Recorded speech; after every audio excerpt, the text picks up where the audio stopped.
Scouser here with Matt Howell. And on this episode of The First Run, Matt and I are going to talk about The Conjuring 2. Now, I got to tell you, Matt, horror movie sequels always make me a little nervous. All right? A lot of times it's a major step down. So we'll see if The Conjuring falls into that same trap. I'll talk briefly about Popstar Never Stop Stoppin'. I was able to catch up to that as well. Our Classics Marathon rolls along with Bridge on the River Kwai. And then, just in time for Father's Day last week, we're going to discuss like 2 days ago. Well, I still got to post and edit, so Sure. keep that in mind. We're going to tell you what we think our 5 favorite dads are. Matt, you must be very upset you can no longer include Ghost Dad. Or maybe you did. I don't know. Maybe I did.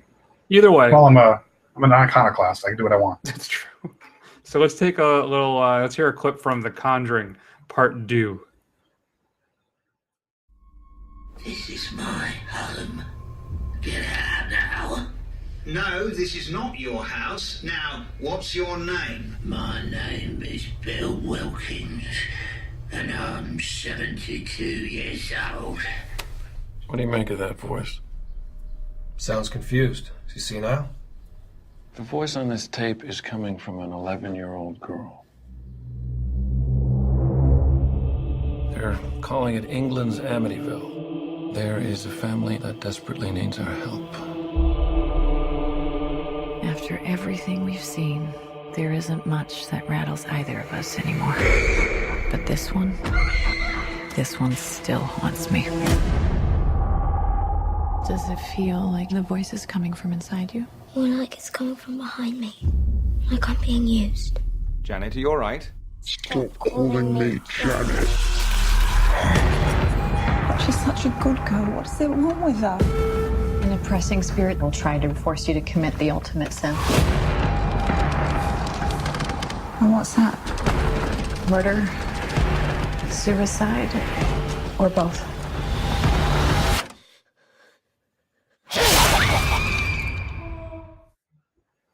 Matt, James Wan returns with The Conjuring 2. Not only Wan, who's the director, helped write the screenplay, come up with the story. Though, of course, as always, as his first Conjuring, this is a true story. Wink.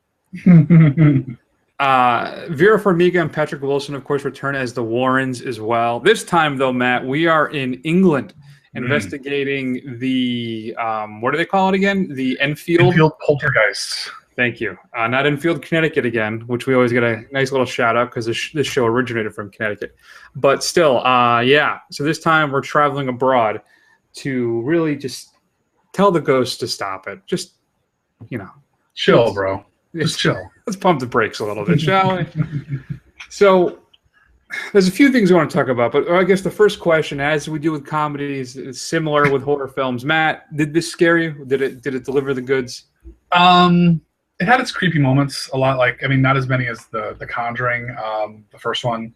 But it had its moments. But I think it was also a little more over the top in some ways, and that kind of took me out of it a little bit.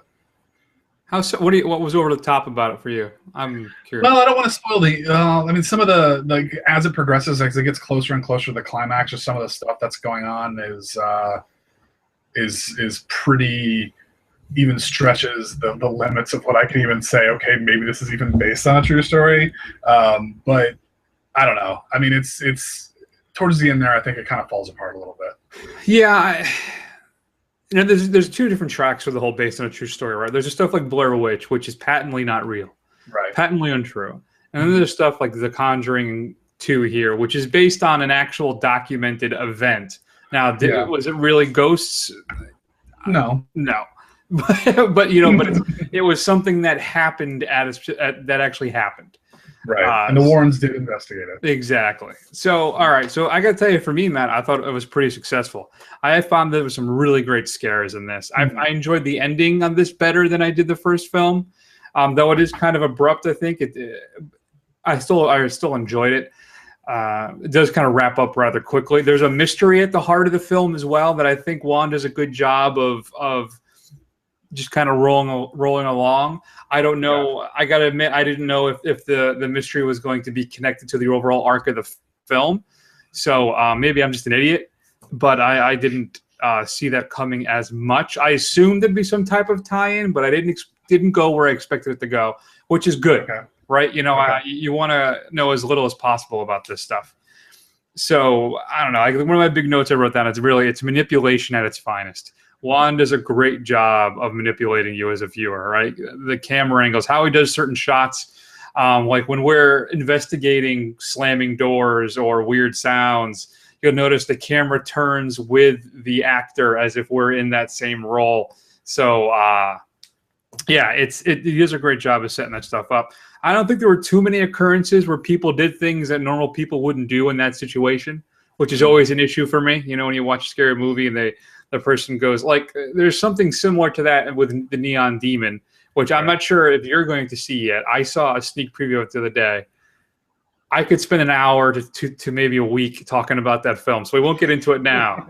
But there's a scene kind of like that where one of the actresses does something. You're like, all right, I don't know if you would actually do that in real life. Right. But still, so I didn't feel there was a lot of that in here. I think that Farmiga and Wilson are solid in these roles. I really think they deliver the goods in this stuff. You feel for them. They're a believable couple for me. I had no issues with that. Again, I think they're good as Ed and Lorraine Warren. I think they do a great job. But yeah, I don't know. I enjoyed it. There was one truly jump scare for me where I actually jumped out of my seat. Or I was like, Jesus, like, you know, I made an audible gasp and I levitated out of my seat. I did. And I felt embarrassed afterwards, but you know, whatever. That's the whole point. I hate it when that happens, and like you can feel your seat in the theater shake. I'm like, did anybody in my row notice that was me? It was one of the few times that other people didn't jump, but I did. Anyway, go ahead. The worst. I mean, I'm with you. I mean, I was entertained. I thought it was pretty creepy. It kind of got a good sense of atmosphere. I mean, I don't think I'm spoiling anything with the, you know, creepy nun, you know, creature that's in all the promotional materials. Mm-hmm. That's very creepy and that's very well done.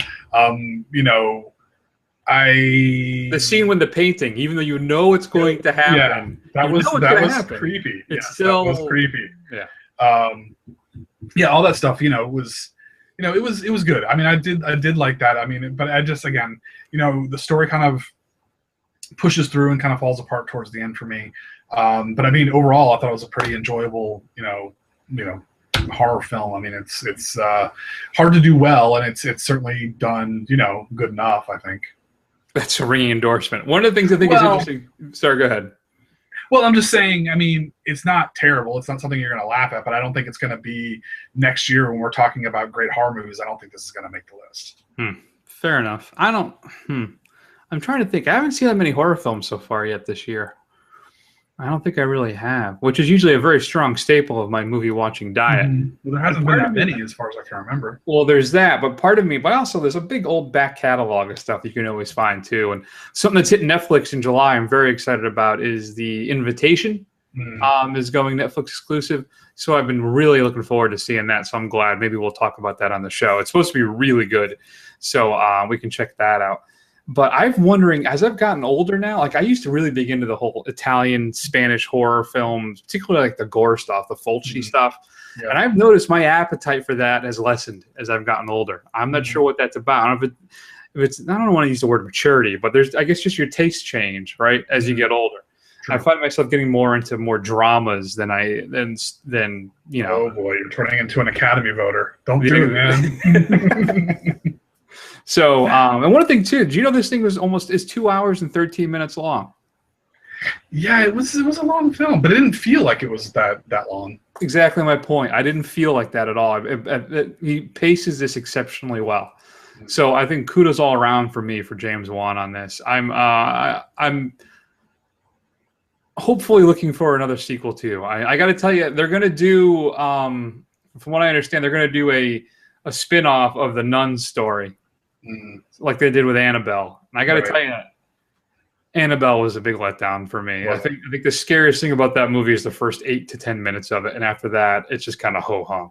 Okay. So I don't know about the Conjuring franchise. If we really need to keep going down that road, let's just focus on the Warrens and churn something out. Well, there was talk about, I guess they want to do in Amityville, a new Amityville with these people. So. Well, but they do Amityville in the beginning, though. Yeah, but they want to do like the whole thing, the whole haunting, and then the more in depth, investigation. I guess I don't know. Well, there hasn't been a good Amityville horror film yet. Sure. So, I mean, if you've ever seen the original, that thing is, I'm sorry, atrocious. It's horrible. And not even like just fun kind of bad or cheap kind of bad. It's just bad. Yeah. It would be interesting. The book is terrible too. I'm surprised it made as many people bought it. I guess people in the 70s didn't know what they were doing. There you go. So yeah, if I had to give, if we're going to grade The Conjuring 2, Matt, I'm going to go B+ on that. I enjoyed it, and I think do you need to see it in the theater? I think so. I think you'll get more out of it. The horror films, like comedy movies, are audience participation. So I think you lose something if you watch it by yourself. Then maybe it's scarier if you're watching it at home alone in the dark. There's something to say for that. But I think when it comes to the just a full the immersion into the atmosphere, I think the theater is the best way to go. Yeah, I'd give it a B. It's an entertaining film. I think it's going to be one of these films like its predecessor, like some Sinister or things that we enjoyed at the time. But it's probably not something that's going to have a lot of staying power. That's interesting. I hadn't thought about it that way. Yeah. Does this have a high rewatch value? Will I see this again? Yeah, that's interesting. I mean, certainly no The Witch for this year, or It Follows from last year. So that's true. That is very true. So if you had a chance to see The Conjuring, we'd love to hear your thoughts. Shoot us an email at feedback@thefirstrun.com. Matt, I want to segue right into talking about Popstar, Never Stop Stopping. So let's quickly play a clip from that as well.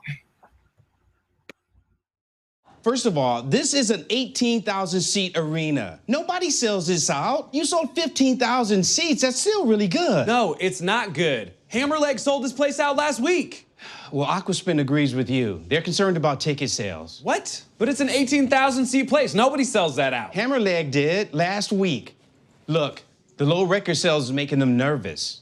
They want to bring on an opening act. What? We have an opening act, Owen DJs. Hey, I'm always saying Style Boys could be the opener. No, man, will you stop with that? Dude, people keep blowing up my Twitter about us doing Donkey Roll. Oh, they're blowing up your Twitter? Yeah. How many followers do you have, Owen? Like 500,000. Okay, well, I got 20 million, and no one's asking me to do that. Man, some of those are probably bots. Okay, look, guys. Regardless, we still have to decide on an opening act. Man. All right, fine. Does anybody have ideas? One, but you are gonna like it. Wait, did you say are or aren't? Are. So, Matt, that's a clip from Popstar, Never Stop, Never Stopping. What did I say? Never stop, stop, stopping? Stopping? Yeah, something like that. You change it every time. Stop, stop, nevering. So, all right, I got a confession to make. I don't know if it's much of a confession. Any listener to the show in detail, I mean, you have to listen for this to really pay attention. You have to know this. So there must be somebody. I am not the biggest Adam Samberg fan. I think Andy. See, there you go. They're proving the pudding. There you go. I am not the biggest Andy Samberg fan. Right? I don't know what it is. I just never connected to the guy. I don't know. I haven't seen the show. I don't know if it's. Have you seen the show? It was the Brooklyn? I'll just keep getting things wrong. Brooklyn 32. Yeah, Brooklyn Nine-Nine is actually a pretty fun show. Is it? Okay. Yeah. I'm trying to think what other ways I can screw this up. All right, so this is his kind of mockumentary film. It's kind of a spiritual for me. I would say it's a spiritual ancestor or cousin, I should say, to Spinal Tap. Now I say that because I hold Popstar in high regard. I actually thought it was very funny. Is it Spinal Tap funny? No, Spinal Tap's a modern classic. Or is it too old to say modern at this point? But it is a classic thing. And this is kind of in a similar vein. It's a mockumentary about Popstar, about Andy Samberg's character, Kid Connor for real. He's part of a boy band, and then, of course, he gets a little fame, goes off on his own, and then things start to fall apart. So it's about him releasing his second album and how a complete disaster it is. And I got to tell you, Matt, I am now a fan of Andy Samberg. Really? I am. I was really impressed with this film. It's a little cliched at times, I'm going to be honest with you. when it comes to some of the gags and the jokes. But overall, I thought it was really funny. There's a ton of cameo guest star appearances in this thing, and every one of them I think nails it. I mean, just one of my favorites is Timberlake, who plays Connor's personal chef. Was really good. I mean, there's a lot of quick little things. There's a fun little thing with Usher, Mariah Carey, Martin Sheen, probably my favorite cameo in the entire film. So yeah, and then they do a whole thing where they riff on TMZ that I thought was absolutely brilliant. So it's just a lot of fun. Not a really wasted moment for me. I don't understand why this thing tanked. I mean, nobody went to see it. I thought that he was fairly popular and he had that this would bring kids to the theater. Right. But nobody's seen it. Matt, right now it's made like $9.5 million. Right. It's been out since what, June 3rd? It cost $20 to make. It's a failure at the box office. I'm surprised by that because it's actually really funny. Well, they didn't do a lot of advertising for it. I mean, wasn't something you heard a lot about. I don't know. So let me ask you this: you're not a fan of Andy Samberg. Did you see Hot Rod? I have not, because I was never that impressed with him, so I never bothered to see it. See, Hot Rod is actually pretty good. It's not bad, and I think it may have suffered the same fate as this. It's it's actually pretty funny. It's pretty competent, but nobody really went to see it. And I think this may be just lingering, these guys can't put out a film kind of thing. Mm-hmm. Now, this whole thing is too. These are his writing partners or something. The whole Lonely Island thing. Yeah. I know this is just his kind of little troupe. Yeah. Okay. Yeah, I don't. Same thing like The Nice Guys. Listen, people, you got to go out and see this stuff. All right, because we're gonna just keep getting churned out crap instead. We're gonna and we're gonna miss out on this kind of stuff. It's funny. It's worth seeing. If you don't run out to the theater and see it, that's fine. But please check it out when it hits home video or your local streaming service. Your preferred streaming service. There you go. That is probably a better way to describe it. So yeah, I would also give this a B+, Matt. I'm handing out the B's left and right. But I really enjoyed it. I thought it was very funny, and it definitely deserves to be seen. So people, give it some attention. All right. I will, Chris. All right. So here's what's coming up on Blu-ray and DVD this Tuesday. Today, actually, the recording of the show. Terrence Malick's latest film, Night of the Cups. Man, what's up with Malick? Oh yeah, I thought this might actually be interesting. I think so too. We'll see if it is. I'd like to catch up with it. Night of the Cups follows a rioter named Rick, who's played by Christian Bale. He's on an odyssey through the playgrounds of L.A. and Vegas as he undertakes a search for love and self. Even as he moves through a desire-laden landscape of mansions, resorts, beaches, and clubs, Rick grapples over complicated relationships with his brother, played by Wes Bentley, and father. His quest to break the spell of his disenchantment takes him on a series of adventures with 6 alluring women. Those women are played by Imogen Poots, Cate Blanchett, Frida Pinto, Natalie Portman, Teresa Palmer, and then finally Lucas, I'm assuming is George. So they all help him find a way forward. So this thing tanked as well. I don't know what it is. And it's actually not supposed to be that good, supposedly. Supposedly, Malick is getting into that whole self-indulgent thing a little too much, I guess some people feel. So, I don't know. I haven't seen Night of the Cups. Badlands is still an absolute classic, right? Tree of Life. Where did you come down on Tree of Life? You did that for the show, didn't we? Yeah, we did do it for the show. I mean, obviously, I haven't revisited since we did it for the show. I remember it being very pretty and having some good ideas. I just don't know if it holds together completely, especially to repeat watchings. Mm-hmm. Night of the Cups, 46% on Rotten Tomatoes right now. Yeah. Man. In fact, his last 3 films, that To the Wonder, The Better Angels, he's just a producer of The Better Angels, excuse me. So really just To the Wonder, I guess, 46% as well. The people just do not want auteurs anymore. That's what it's coming down to. I got to tell you, people got to get more snotty like me. That's what the world needs. That's it. So, Matt, let's tell you what else is coming up. Midnight Special. is getting its release. Includes a Blu-ray Ultraviolet, a closer look behind the scenes making of featurette, and then a documentary called The Unseen World. Director Jeff Nichols shows us how the unique unseen world exists alongside our own. So that's getting released. The Brothers Grimsby, the latest film starring Sacha Baron Cohen. He did not direct this, but he stars in this as the soccer hooligan who, along with his brother, who's a spy, have to thwart something horrible from happening. That's the Brothers Grimsby. My Big Fat Greek Wedding 2, the film that premiered on the same day as the Solid B Batman versus Superman, Dawn of Justice, is being released. Includes a gag reel and some behind-the-scenes making of featurettes. And that's the big stuff. New to Blu-ray, Criterion is releasing Fantastic Planet. It's the French animated classic. Includes an all-new restored 4K digital transfer, alternate English language soundtrack as well, an early short film by the director René Laloux and illustrator Ronald Topar-Lalsava. I think that's pretty close. Is being released by Criterion. The classic, air quotes, Crush, or The Crush, with Alicia Silverstone and Carrie Ellis is being released on Blu-ray. I thought you were going to tell me it was going to be getting a Criterion treatment. That would be great. That would be great. But that's going to release Mark Wahlberg's Fear, and it'd be like a duology for the ages. That's a good double feature right there. When he starts hitting himself. He's doing it. He's doing it. That's Mike Wahlberg from Fear. All right. So what else? Straight to DVD pick of the week, Matt. I'm going to give you a weird one. You ready? Oh, I can't wait. It's actually not that weird. It shocked me. It's The Land Before Time. The complete collection is being released on DVD. It's $50. Matt, how many Land Before Time movies were there? Do you know? I remember 2. I'm going to guess there's 5 of them, maybe? 14. Are you shitting me? No, there are 14 of these things. Wow. When I saw that, I was like, what? There are 14. I haven't seen any of them because this was past my childhood. Right. But 14.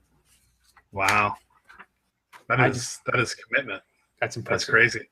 And all for the low price of $50? Wow, that's 14 movies. Yeah, that is a parent's best friend right there. And so, all right, Matt. Let's move this puppy along. All right, are you ready? Because I'm ready. All right, let's talk about Bridge on the River Kwai. But let's hear a clip first. Here we go. Aufstop, prisoners! Collect your tools. Ugly, back in your place.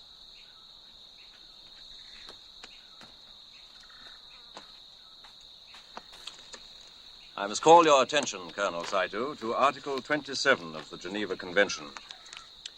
Belligerents may employ as workmen prisoners of war who are physically fit other than officers. Give me the book.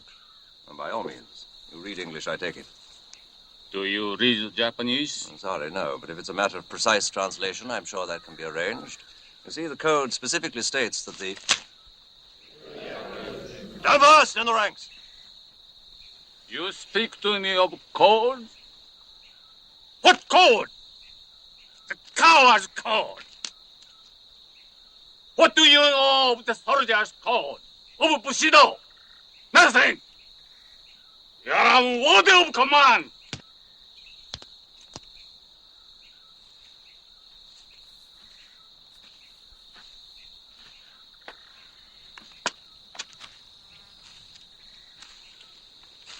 Since you refuse to abide by the laws of the civilized world, we must consider ourselves absolved from our duty to obey you. My officers will not do manual labor. We shall see. Matt, so why don't you tell the kids at home, what's Bridge on the River Kwai? What's going on? Well, it's World War II. It takes place in a Japanese POW camp on an island. Essentially,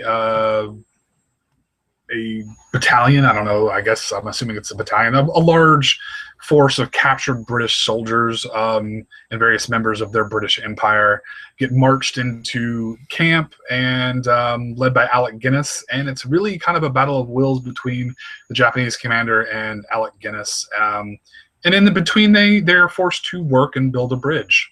And, he has like a, I don't know, do you want to call it civil disobedience kind of thing before becoming active disobedience towards the end there. So Yeah, that's basically what it's about. Then there's also a side plot too. I don't know if you want to call it a side plot with William Holden, who's an American who's also caught in the same camp, who's able to escape. He gets tasked to lead a mission back into the island to destroy this bridge, your titular bridge, as the English are building this bridge as a point of pride, right? To them, it's a way to show the Japanese that they are superior and that they will not be defeated. And even in defeat and capture, they still have their dignity, and they will make the greatest bridge that they possibly can.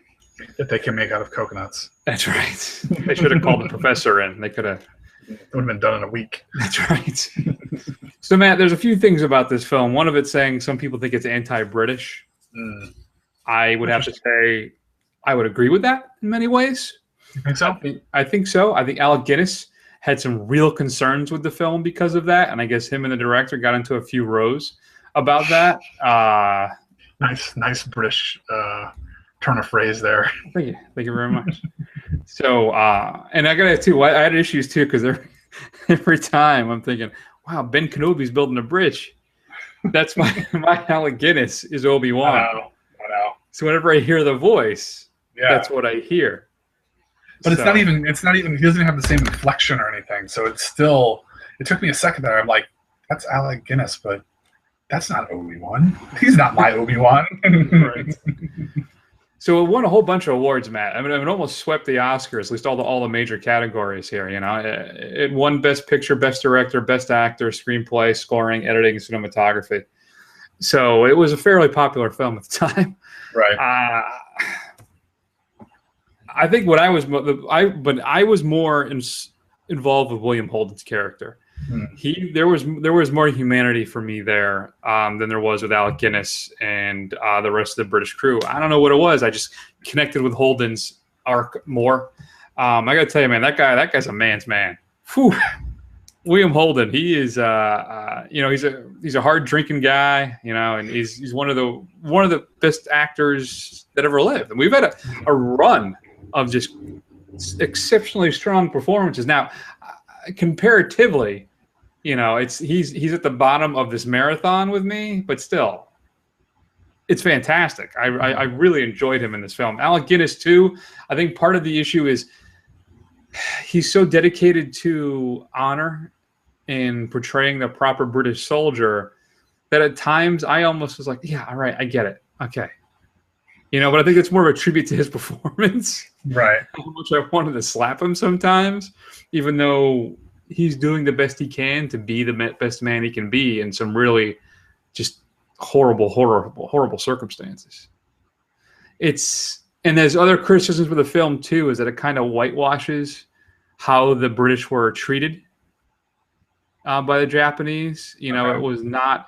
I read a couple things that I thought were interesting too. That if his character acted and did the things he did, right? So if his Lieutenant Colonel Nicholson built this bridge to be the best bridge they could have, that his men basically would have taken him out.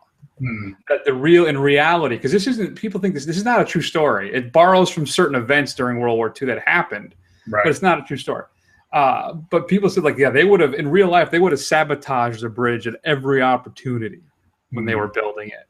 So there's kind of some people have this kind of this poor opinion of the film because of the way it portrays the British, how it portrays Nicholson as well. So, and then Colonel Saito, who I think is really interesting in this film is Susue Hayayaka. He was nominated for an Academy Award as well, did not win.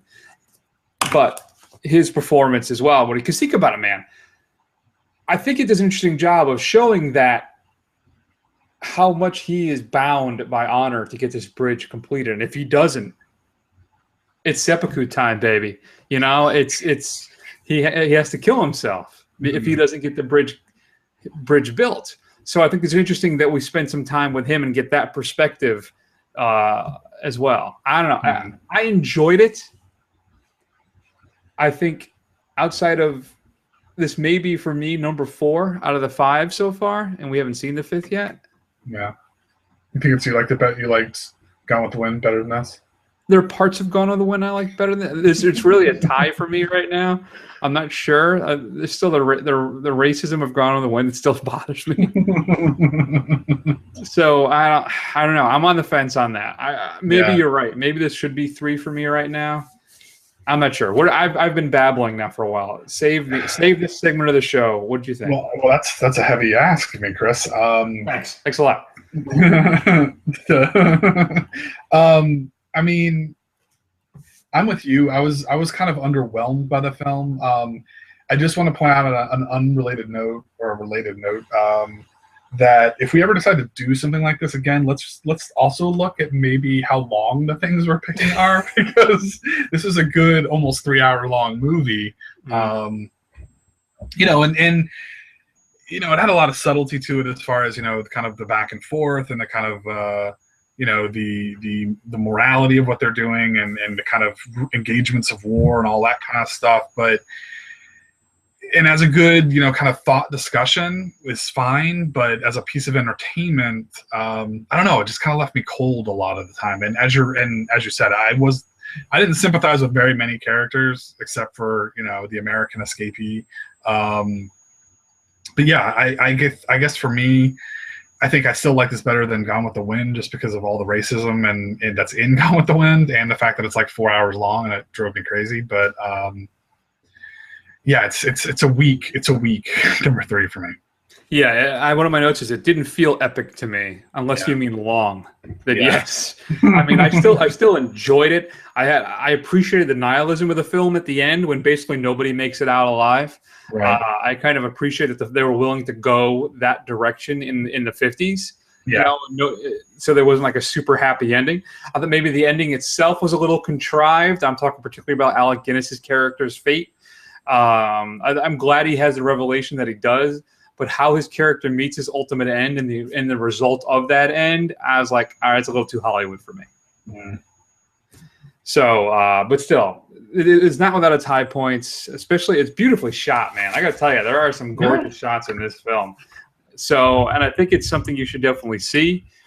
I think it falls under the, it's kind of a guy's war film type thing, so that's kind of how I would describe it.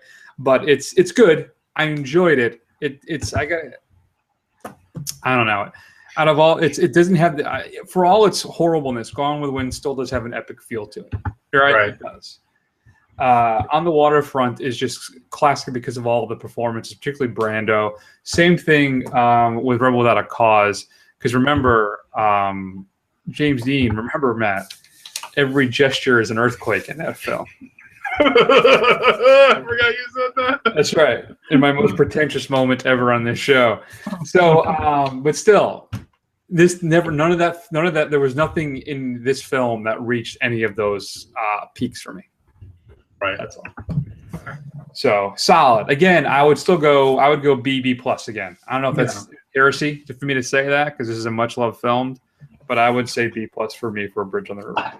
Yeah, I mean, I guess it's not to everybody's taste. I think it's a good film. I think it's a good, solid film. I can understand why people like it.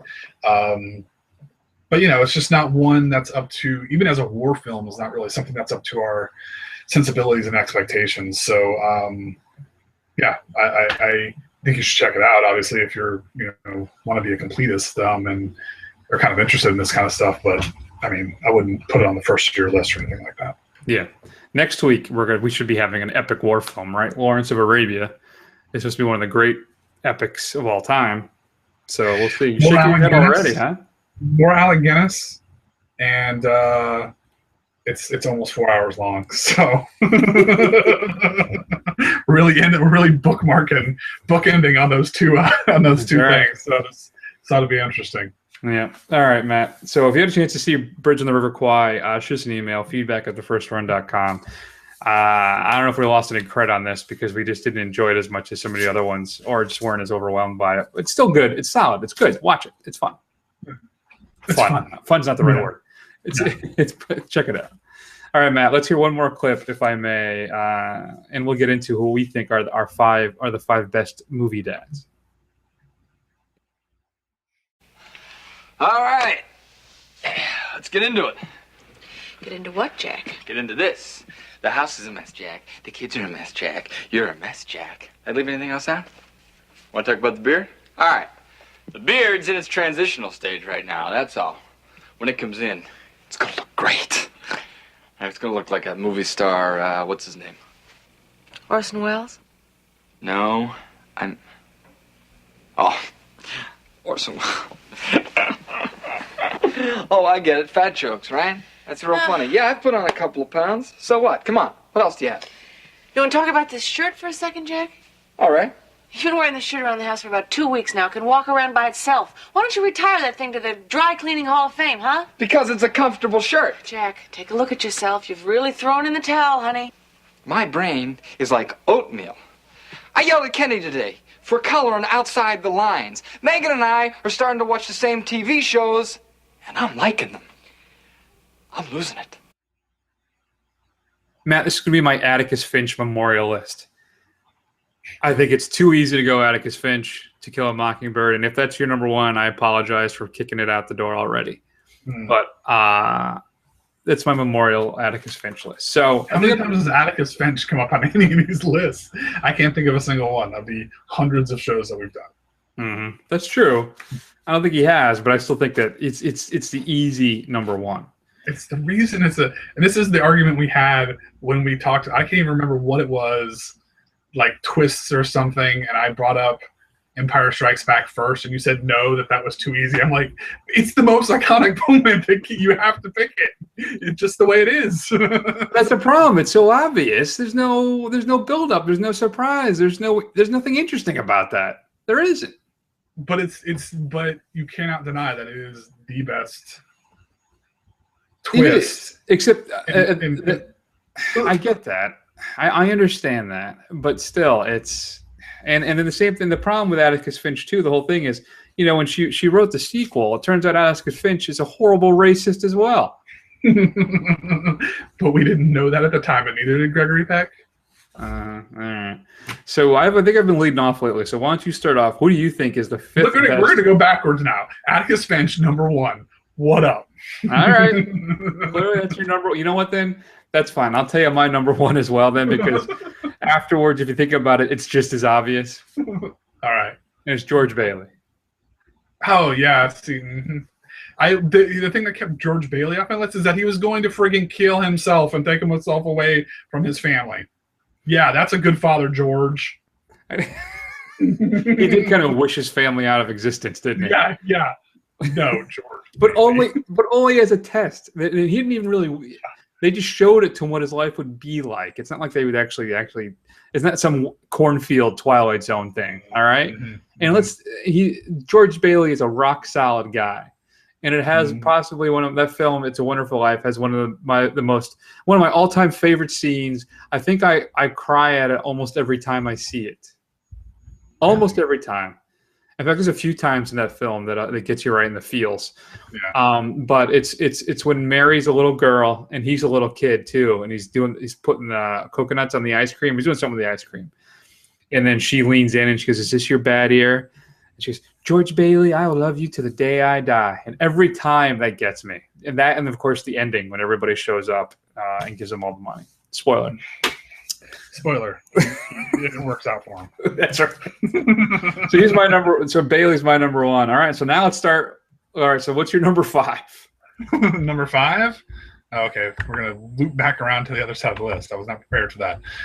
Okay. So my number five is Stanley Tucci's character from Easy A. Mm-hmm. Did you see Easy A? I did. Yeah.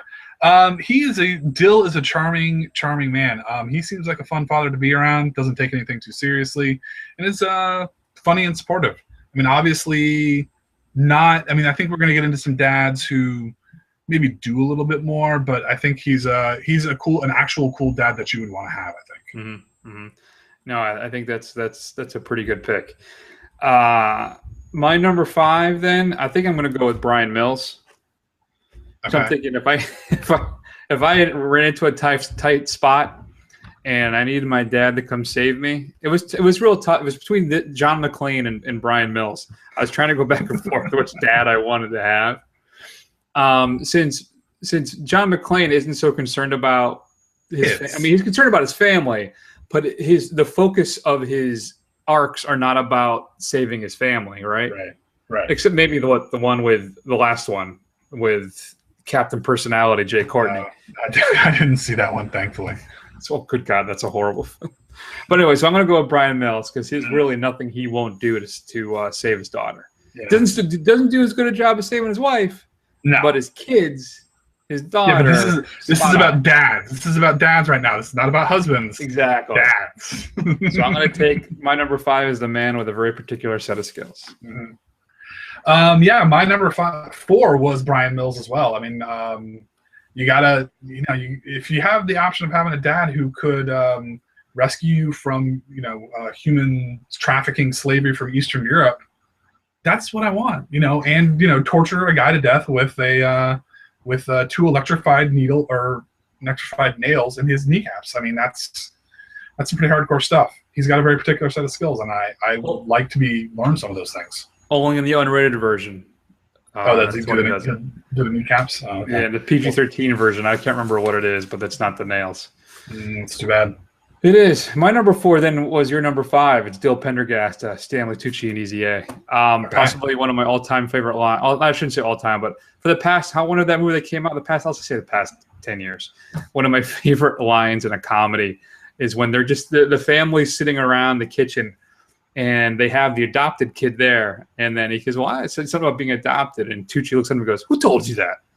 Acting all surprised that the kid who's from another country, he's African-American, was adopted. Absolutely, just the delivery of that line alone. But yeah, he's brilliant in this film. He's very funny, very supportive. So yeah, I love me some Stanley Tucci and Easy A as well. That's my 4. Best part of that film, that's for sure. All right, so my number 3 is Mr. Parker, aka Ralphie's dad.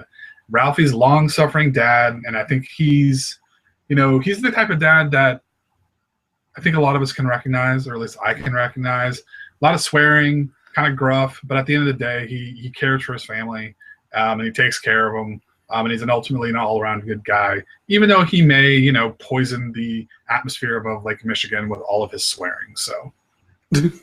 You know what? I always felt like Ralphie's dad always reminded me more of my grandfather. So I think that's why I didn't have him on my list. But that's interesting. Yeah, no, it's. I don't know if I'd want him to be my dad, though. No? I don't know. I have to think about that. Fair enough. My number. You apparently wouldn't want Atticus Finch to be your dad, so. Of course I would, but it's too obvious. I don't know if that's really an equation that makes sense, but still.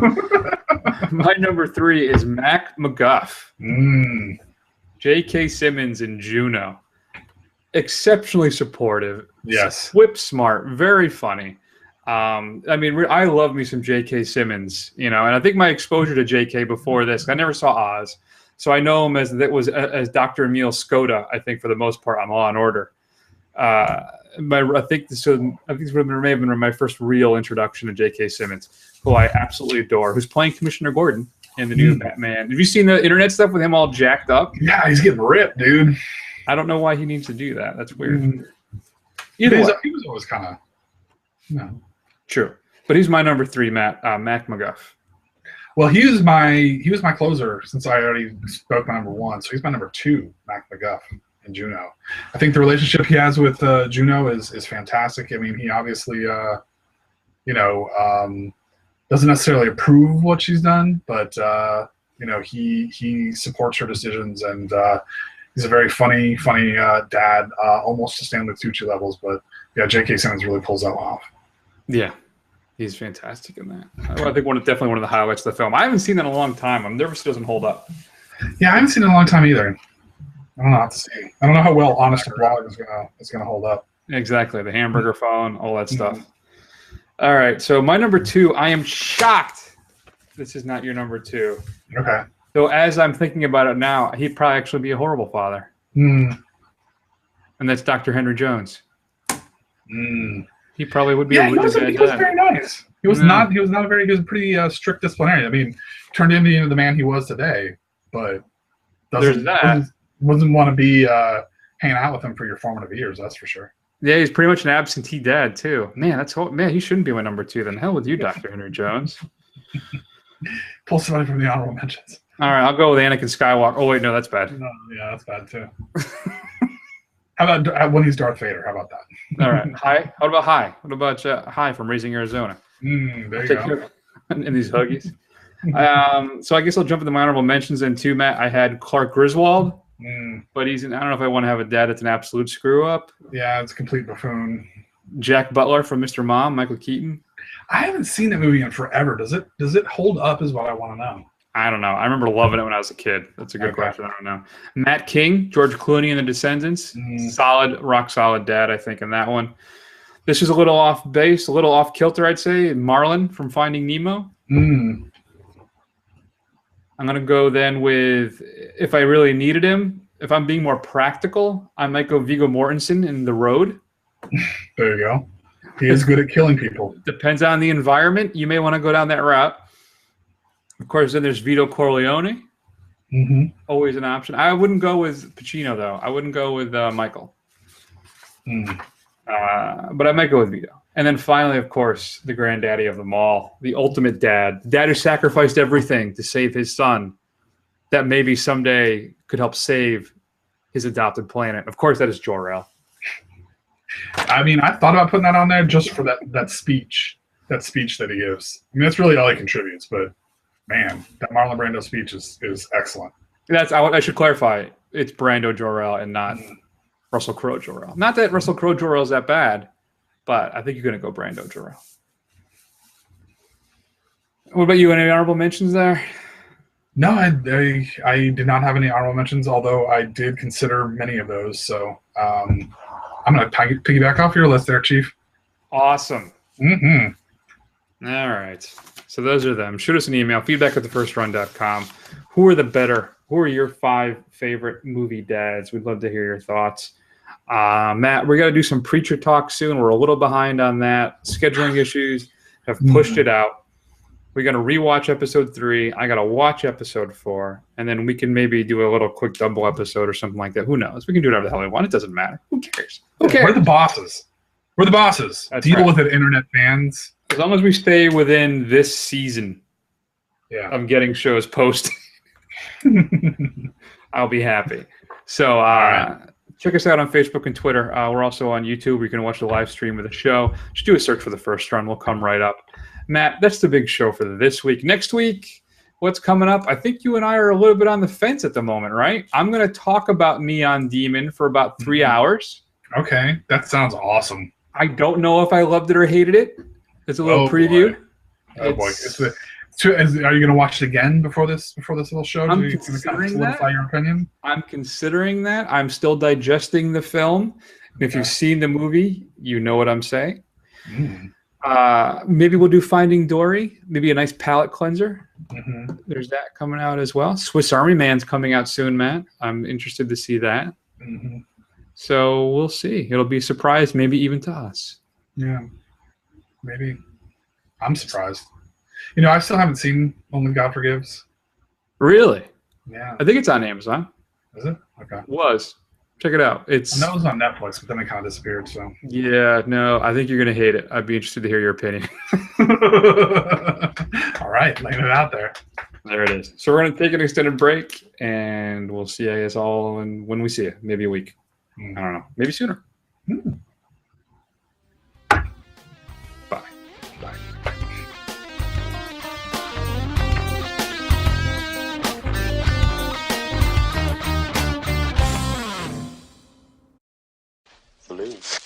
Hey, these blow up into funny shapes at all? Well, no, unless round is funny.